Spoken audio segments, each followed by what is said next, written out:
शैतान का काम, शैतान की उपस्थिति, दुष्ट आत्मा की ओर से परेशानी आप यीशु के नाम में से निकाल सकते हैं। आपको एक और इवेंजलिस्ट नहीं चाहिए, आपको परमेश्वर का वरदान पाया दास नहीं चाहिए, आपको किसी का द्वार खटखटाने की जरूरत नहीं, किसी पोस्ट कार्ड भेजने की जरूरत नहीं, आपको और कहीं छुटकारा पाने के लिए लाइन में खड़े रहने की जरूरत नहीं है। आप ले सकते हैं, केवल उसके नाम का उपयोग करने से मेरे नाम में तुम दुष्ट आत्माओं को निकालोगे। यह सच्चा विश्वासी है।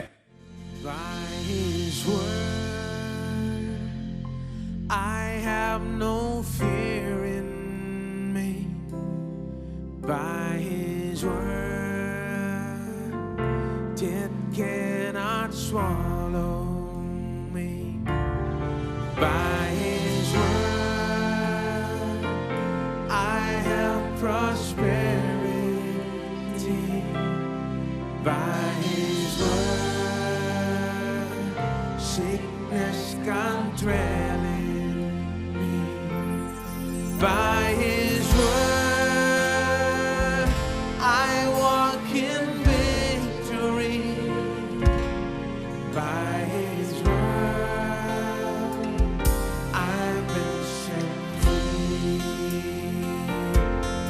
by his word, I walk in victory. By his word, I've been set free. By his word, by his word, I have no fear in me. By his word, death swallow me.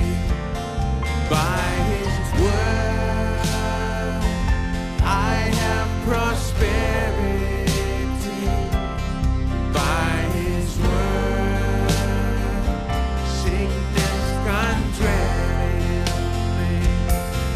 By his word, I walk in victory. By his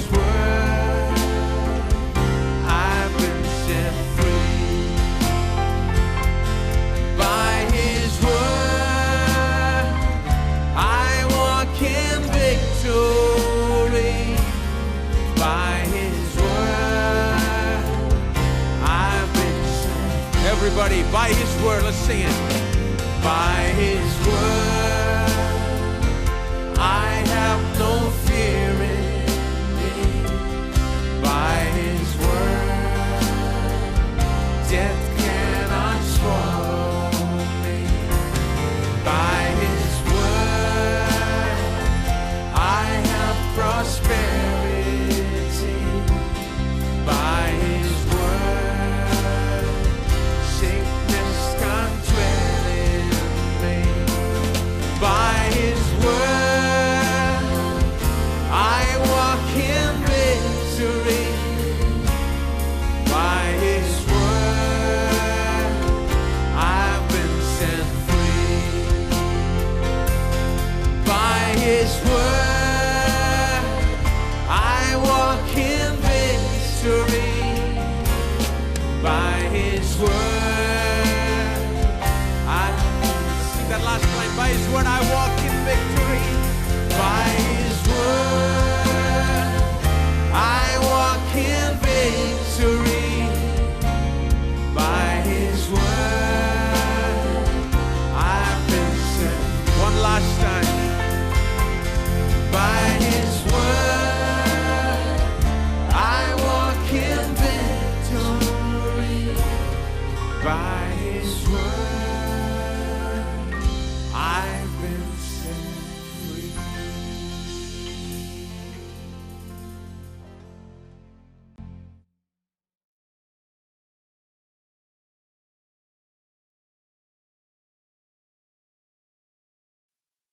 please मेरे साथ में निकालें मरकुस रचित सुसमाचार अध्याय 16।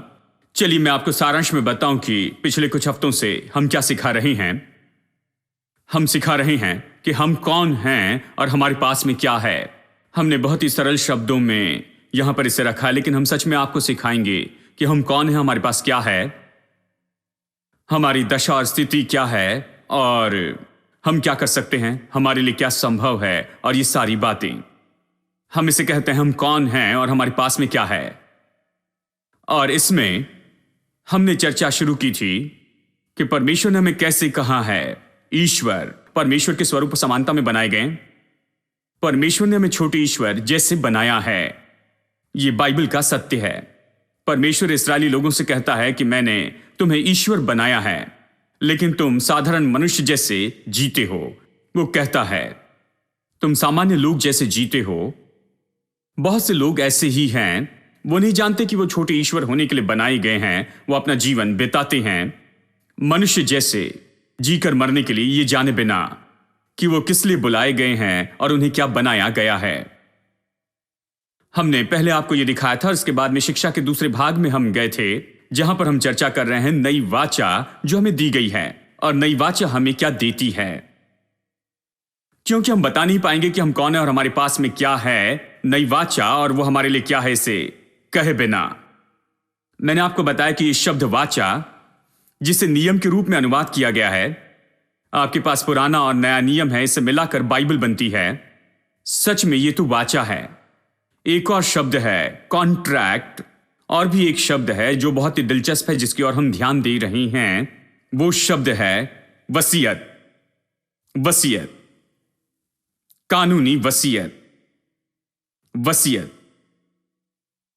अब ये वसीयत तो वो लिखता है जिसके पास देने के लिए बहुत कुछ है, और वो अपनी इच्छा यहां पर लिखता है कि कैसे जो कुछ उसके पास है वो किस तरह से उनमें बांटा जाए जिनसे प्यार करता है और उन्हें देना चाहता है। वसीयत इसी के बारे में है। वो इसे लिखता है, और वसीयत सक्रिय होती है जैसे वो मर जाते हैं।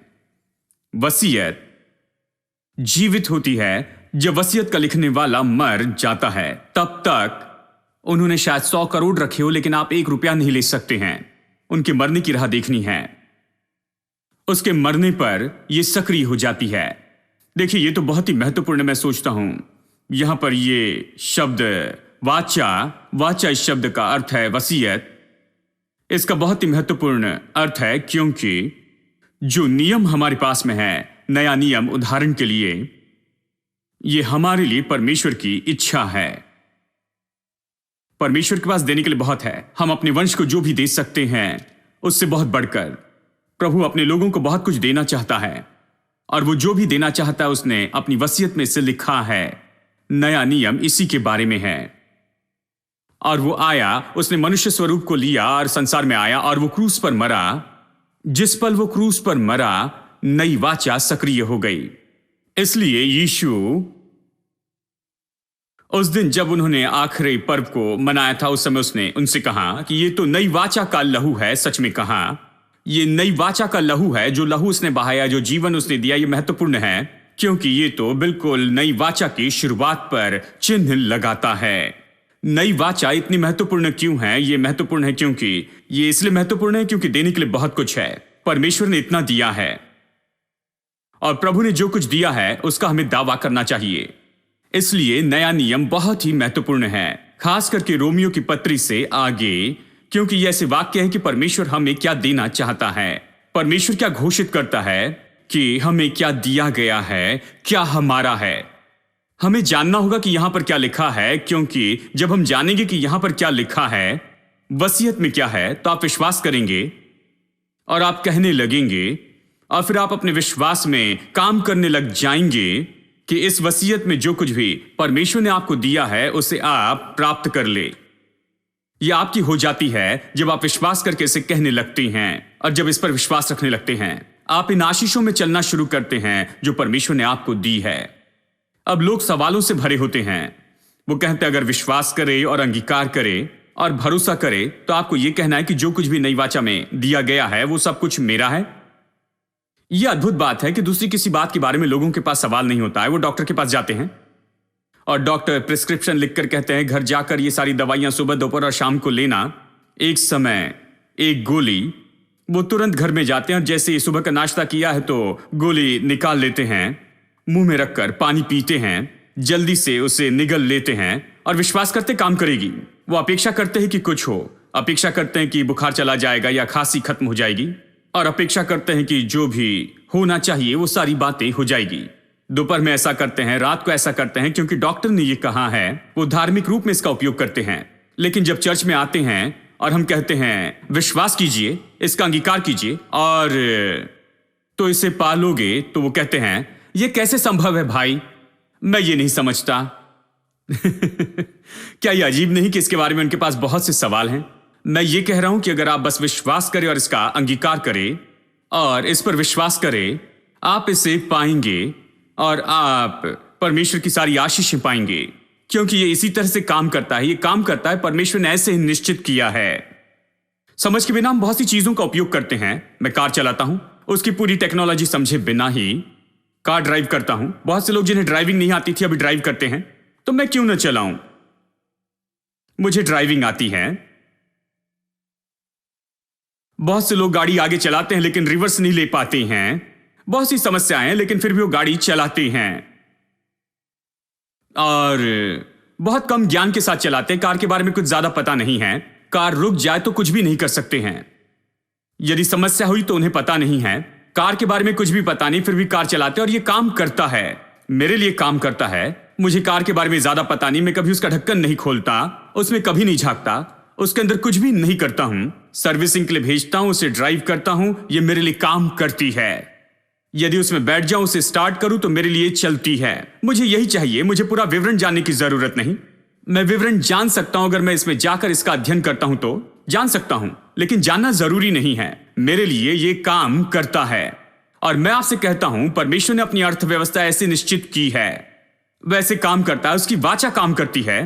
यदि आप विश्वास करें, अंगीकार करें और यह आपका है, ऐसे व्यवहार करते जाएं, ये विश्वास करें कि यहां जो भी लिखा है ये सब आपका है, और विश्वास करते हैं कि ये ऐसा है जो कि अभी इस समय तुरंत ही आपका है, तो आप इसे अभी पाएंगे ही। यही तो बात है और इसलिए हम इस पर चर्चा कर रहे हैं। ऐसी बातें जो यीशु ने इस वसीयत के बारे में कही है, उसके मरने के पहले कि वो इस वसीयत को जीवित करे। वसीयत लिखने वाला यीशु मर गया और इसके कारण वसीयत जीवित हो गई। उसके मरने के पहले और वसीयत को सक्रिय करने के पहले उसने वसीयत के बारे में कहा मांगो तो तुम्हें दिया जाएगा, ढूंढो तो तुम पाओगे, खटखटाओ तो तुम्हारे लिए खोला जाएगा। वो नई वाचा के बारे में कह रहा था और नई वाचा की संभावना के बारे में कह रहा था। सच में जो भी मांगता है वो पाता है, उसने कहा। यह कैसे संभव है? अब आपको इसे एक साथ रखना होगा। पहला यूहन्ना अध्याय 5 वचन 14 और 15 के साथ। यहां पर यह कहता है कि यही तो हियाव हमारे पास उसमें है कि यदि हम उसकी इच्छा के अनुसार कुछ मांगते हैं। सब लोग कहें उसकी इच्छा के अनुसार। देखिए, इच्छा यहां पर है। यदि आप उसकी इच्छा के अनुसार कुछ मांगते हैं, हम जानते हैं कि वो हमारी सुनता है। यदि आप उसकी इच्छा के अनुसार कुछ मांगते हैं तो जानते हैं वो सुनता है। लेकिन बहुत से विश्वासियों की समस्या ये है, उसकी इच्छा क्या है? कहते हैं भाई मुझे बताइए, मैं प्रभु की इच्छा कैसे जानूं?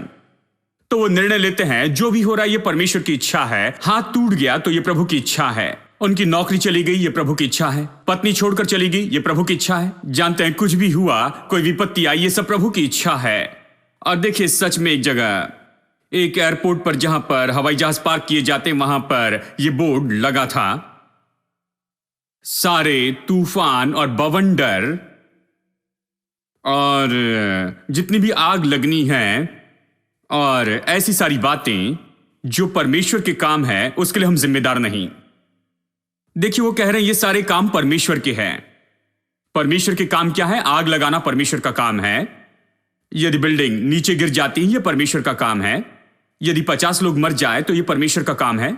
यदि विपत्ति आती है तो यह परमेश्वर का काम है। उनके काम क्या है? हमेशा उनके काम अच्छे हैं, वो कभी बुरा नहीं करते हैं। ये सारे बुरे काम तो परमेश्वर ही करता है। वो कहते हैं ये परमेश्वर के काम हैं। क्योंकि लोग प्रभु की इच्छा के बारे में गड़बड़ी में है। वो नहीं सोचते हैं कि इच्छा नाम की कोई चीज है, वो नहीं जानते हैं। यानी बहुत से विश्वासी लोग, कलीसिया में जाने वाले, जिनके पास में बाइबल है, ऐसे विश्वासी और बाइबल से दूसरों को मारने वाले विश्वासी नहीं जानते हैं कि ये इच्छा है। तो वो हमेशा पूछते हैं मैं इच्छा कैसे जानूंगा? मैं कहता हूं आपके हाथों में है। वो कहते भाई आप प्रार्थना कीजिए, मुझे इच्छा बताइए। इच्छा के लिए प्रार्थना करने की जरूरत नहीं, ये यहां है। परमेश्वर की इच्छा यहां पर है, यही तो उसकी इच्छा है। उसने ऐसा नहीं कि ये टेस्टामेंट या नियम लिखकर हमारे हाथों में देकर इस तरह कहा, धार्मिक रूप में इसमें से कुछ अध्याय प्रतिदिन पढ़ लेना, लेकिन मैं अपनी इच्छा से करूंगा। इसका मेरी इच्छा से संबंध नहीं। मैं आगे बढ़कर बस अपनी इच्छा से करूंगा, नहीं, यही इच्छा है। यानी जब बाइबल कहती है हमें उसके सामने जो हियाव होता है वो ये है कि यदि हम उसकी इच्छा के अनुसार कुछ मांगते हैं, इसका सच में यह अर्थ है कि यदि आप इसके अनुसार कुछ मांगते हैं, किसके अनुसार? वाचा के अनुसार, और वो जो आपको देती है, हम जानते हैं कि वो हमारी सुनता है। यदि आप इसके अनुसार मांगते हैं तो आप निश्चित हो जाएं कि उसने आपकी प्रार्थना सुन ली है। और हम जानते हैं कि हमारे पास खैर देखिए अगला वचन कहता है, यदि हम जानते हैं कि वो हमारी सुनता है तो हम ये भी जानते हैं, कि जो कुछ हम मांगते हैं वो हमारी सुनता है। मैं यहां पर पढ़ रहा हूं पहला यूहन्ना अध्याय 5 14 और 15। चलिए शुरू से पढ़ते हैं। आप अपनी बाइबल में देखिए पहला यूहन्ना अध्याय 5 14 और 15। हमें उसके सामने जो हियाव होता है वो ये है कि यदि हम उसकी इच्छा के अनुसार कुछ मांगते हैं वो हमारी सुनता है। जब हम जानते हैं कि जो कुछ हम मांगते हैं वो हमारी सुनता है, तो ये भी जानते हैं कि जो कुछ हमने उससे मांगा है वो पाया है। चलिए बहुत ही सरल शब्दों में आपको बता दूं, यदि आप इसके अनुसार प्रार्थना करें उसकी इच्छा के अनुसार, तो जानते हैं वो सुनता है। यदि जानते हैं कि वो हमारी सुनता है, तो ये भी जानते हैं कि जो कुछ भी आपने मांगा है वो पाया है, वो आपका है। विश्वासियों में बस यही तो समस्या है। जब प्रार्थना करते तो उनसे पूछिए, खैर आप क्या सोचते हैं? तो कहते हैं मैंने प्रार्थना की है, चलो देखते हैं। क्या देखते हैं? देखते हैं कि परमेश्वर क्या करता है। क्यों राह देखिए कि प्रभु क्या करता है। बाइबल कहती है कि जो सही प्रार्थना है, विनती इस तरह से शुरू होती है, वचन से शुरू होती है, और इस तरह से कि उसने क्या कहा है। और आप प्रार्थना में इसे बताते हुए कहते हैं तूने इसे कहा है और इसलिए मुझे ये चाहिए। और जब आप इसे करते हैं तो आप जानते हैं कि वो आपकी सुनता है। और जब आप प्रार्थना करते हैं आप जानते हैं जो मांगा है उसे पाया है। ठीक है, असली प्रार्थना ऐसे ही है। ये नई वाचा की प्रार्थना है, आप गारंटी रखिए। एक इच्छा है, इच्छा के अनुसार प्रार्थना करें, आप जानिए वो सुनता है। यदि जानते वो सुनता है तो आपके पास वो विनती है जो आप उससे पाना चाहते हैं। प्रार्थना से उठते ही अगर कोई कहता है क्या हुआ, तो कहिए खैर मुझे मिल गया, यीशु के नाम में ये मुझे दिया गया है। नया नियम कहता है ये मेरा है, मैंने इसे मांगा है, यीशु के नाम में मैं विश्वास करता हूं कि ये मेरे पास है, मुझे मिल गया, क्योंकि मेरे पास में गारंटी है कि जो मैं चाहता हूं वो सारी चीजें वो मेरी है यीशु के नाम में। आपके पास ये शाश्वती है। नई वाचा यही तो करती है। यानी यीशु ने नई वाचा के बारे में बहुत कुछ बताया है, और आज मैं कुछ बताना चाहता हूं। मरकुस रचित सुसमाचार अध्याय 16 देखिए और वचन 15 से आगे पढ़ते हैं। देखिए ये यीशु के पुनरुत्थान के बाद की बात है। यानी अब नई वाचा प्रभावी हो चुकी थी। मैंने कुछ वचन पढ़े थे जहां नई वाचा प्रभावी नहीं हुई थी, लेकिन उसके पहले से ही ये वाचा लिखने वाला बताता है कि वो क्या देने के बारे में सोच रहा है। कहता ये सारी चीजें तुम्हें मिलेगी। नई वाचा प्रभावी होने के बाद में मैं तुम्हें ये दूंगा नई वाचा में। यहां पर नई वाचा तो प्रभावी हो चुकी है। लहू तो यहां पर बहाया गया है, वो मरा, वो फिर से जी उठा, और वाचा लिखने वाला अपनी मृत्यु के द्वारा इस वसीयत को सक्रिय कर चुका। अब ये कहता है वचन 15 में, उसने उनसे कहा, यीशु चेलों से कहता है कि तुम सारी पृथ्वी पर जाकर सुसमाचार का प्रचार करो। जो विश्वास करे और बपतिस्मा ले वो उद्धार पाएगा, लेकिन जो विश्वास न करे वो दोषी ठहरेगा। और ये चिन्ह हैं, अब गौर से सुनिए, और विश्वास करने वालों में ये चिन्ह होंगे। जब आप बाइबल पढ़ते हैं, मैंने बहुत समय पहले सीख लिया कि जब भी बाइबल पढ़ता हूं तो सावधान रहूं, इसे हल्के रूप में नहीं ले सकते हैं। बहुत से लोग कहते हैं बाइबल कहती है कि विश्वासियों में ये चिन्ह होंगे। नहीं, ये इस तरह से नहीं कहते कि विश्वासियों में होंगे, क्योंकि बहुत से विश्वासियों के पीछे विपत्तियां ही आती हैं। देखिए ये कहता है जो विश्वास करते हैं उनके बीच में ये चिन्ह होंगे। बहुत से विश्वासी हैं जो विश्वास नहीं करते। बहुत से विश्वासी जिनके पास बाइबल में, चर्च में जाते हैं, अच्छे लोग हैं, लेकिन विश्वास नहीं करते हैं। क्या फर्क है एक विश्वासी में और जो विश्वास करता है उसमें? जो विश्वास करता है वो तो ऐसा है जो परमेश्वर के वचन को असलियत में लेता और कहता है हां ये मेरा है। वचन कहता है ये मेरा है इसलिए मैं ऐसा ही हूं। वचन कहता मैं ऐसा हूं इसलिए मैं घोषित करूंगा आज के दिन से आगे कि मैं तो बिल्कुल ऐसा ही हूं। वचन कहता है, नया नियम कहता है कि मेरे पास में ये है, और इसलिए आज के दिन से आगे मैं घोषित करूंगा कि ये मेरा है और मेरे पास ये है। प्रभु का वचन, नया नियम ये कहता है कि मैं ये कर सकता हूं, और इसलिए आज के दिन से आगे मैं ये घोषित करता हूं और करते रहूंगा कि मैं ये कर सकता हूं।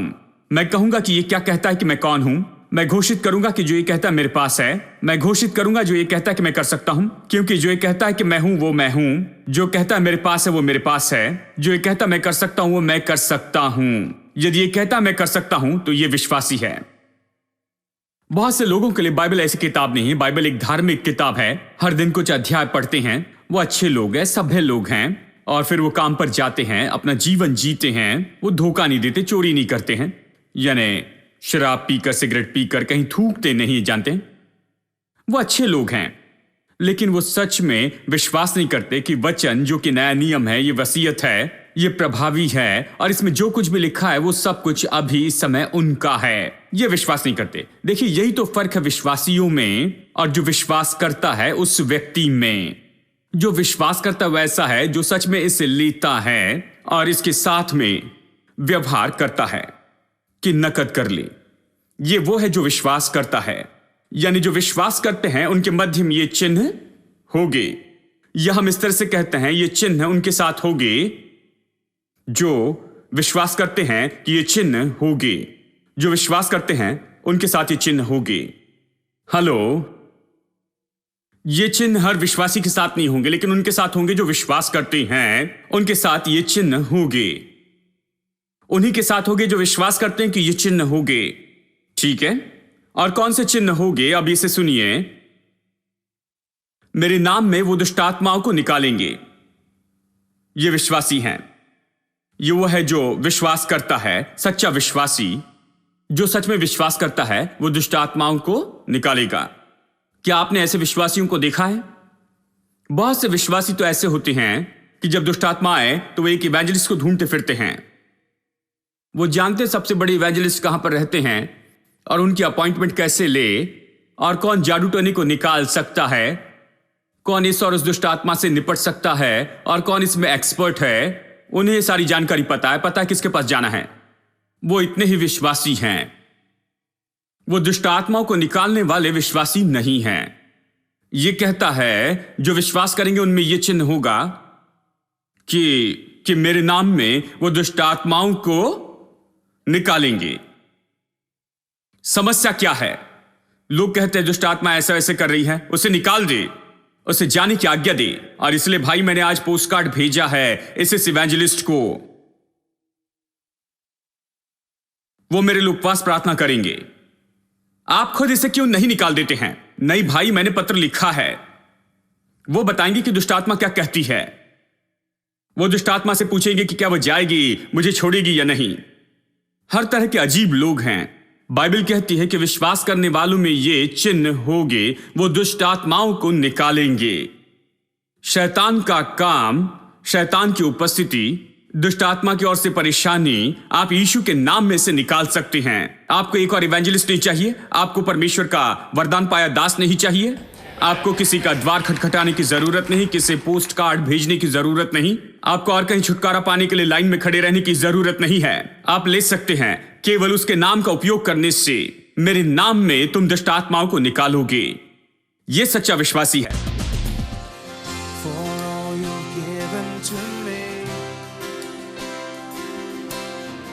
For all the blessings that I cannot see.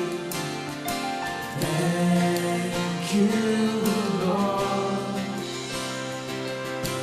Thank you, Lord. With a grateful heart, with a song of praise, with an outstretched arm, I will bless your name. Thank you, Lord. I just want to thank you, Lord. Thank you, Lord. I just want to thank you, Lord. Thank you, Lord.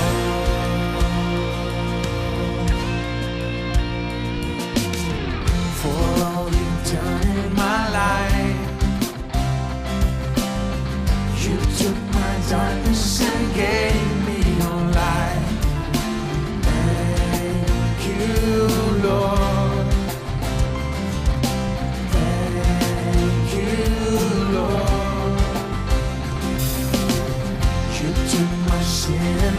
shame. You took my sickness and healed all my pain. Thank you, Lord. Thank you, Lord. With a grateful heart, with a song of praise, with an outstretched arm, I will bless your name. Thank you, Lord. I just want to thank you, Lord. Thank you, Lord. I just want to thank you, Lord. Thank you, Lord. I just want to thank you, Lord. Thank you, Lord. I just want to thank you, Lord. Thank you, Lord. Oh, my friend, just thank Him right now. Oh, Lord, we thank you. There is so much for us to thank you for. We are grateful to you. Lift up your voices and let's sing to Him with a grateful heart.